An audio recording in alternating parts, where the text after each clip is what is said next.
Hello, this is episode 32 of me reading the whole Bible.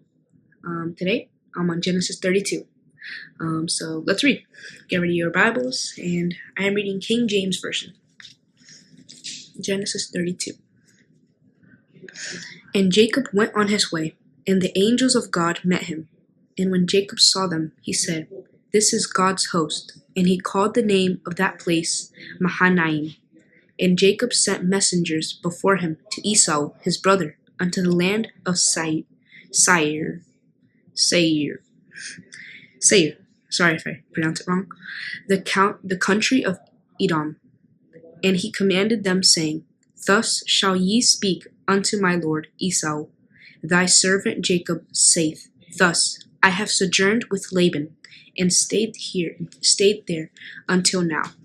And I have oxen and asses, flocks and men servants, and women servants, and I have sent to tell my lord, that I may find grace in thy sight. And the messengers returned to Jacob, saying, We came to thy brother Esau, and also he cometh to meet thee, and 400 men with him. Then Jacob was greatly afraid and distressed, and he divided the people that was with him, and the flocks and herds and the camels, into 2 bands, and said, If Esau come to the one company and smite it, then the other company which is left shall escape.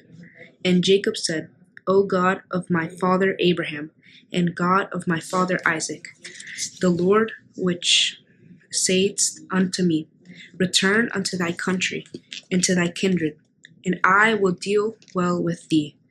I am not worthy of the least of all mercies, and of all the truth which thou hast shewed unto thy servant.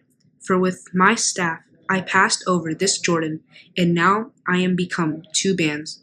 Deliver me, I pray thee, from the hand of my brother, from the hand of Esau, for I fear him, lest he will come and smite me, and the mother with the children. And thou saidst, I will surely do thee good, and make thy seed as the sand of the sea, which cannot be numbered for multitude.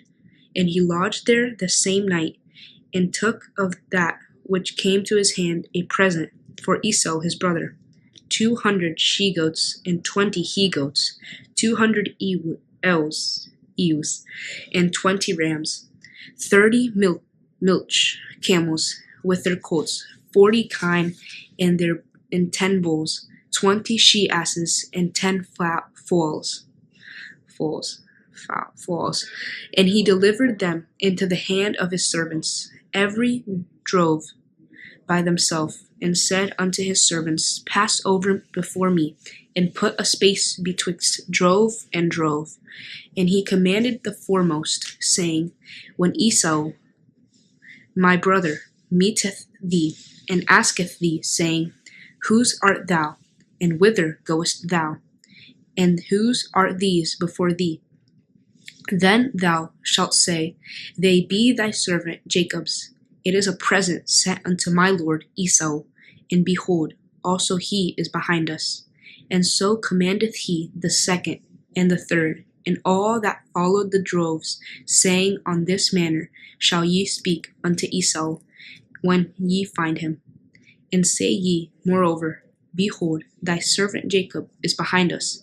And he said, I will appease him with the present that goeth before me, and afterwards I will see his face. Peradventure he will accept of me. So went the present over before him, and himself lodged that night in the company. And he rose up that night, and took his 2 wives, and his 2 women servants, and his 11 sons, and passed over the ford Jabbok. And he took them, and sent them over the brook, and sent over that he had.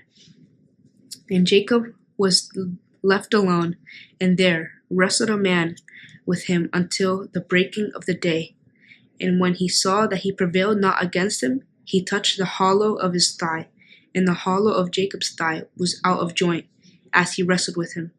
And he said, Let me go, for the day breaketh. And he said, I will not let thee go, except thou bless me. And he said unto him, What is thy name? And he said, Jacob. And he said, Thy name shall be called no more Jacob, but Israel, For as a prince hast thou power with God and with men, and hast prevailed.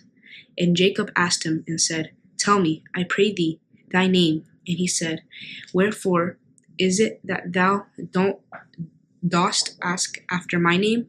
And he blessed him there. And Jacob called the name of the place Peniel, for I have seen God face to face, and my life is preserved. And as he passed over Penuel, the sun rose upon him, and he halted upon his thigh. Therefore the children of Israel eat not of the sinew which shrink, which is upon the hollow of the thigh, unto this day, because he touched the hollow of Jacob's thigh, and the sinew that shrank. Wow, that was Genesis 32. I'm sorry if I messed up a couple of times. This is King James Version. But I hope to see you next episode, Genesis 33. Yes. Until then, may God bless you. Bye.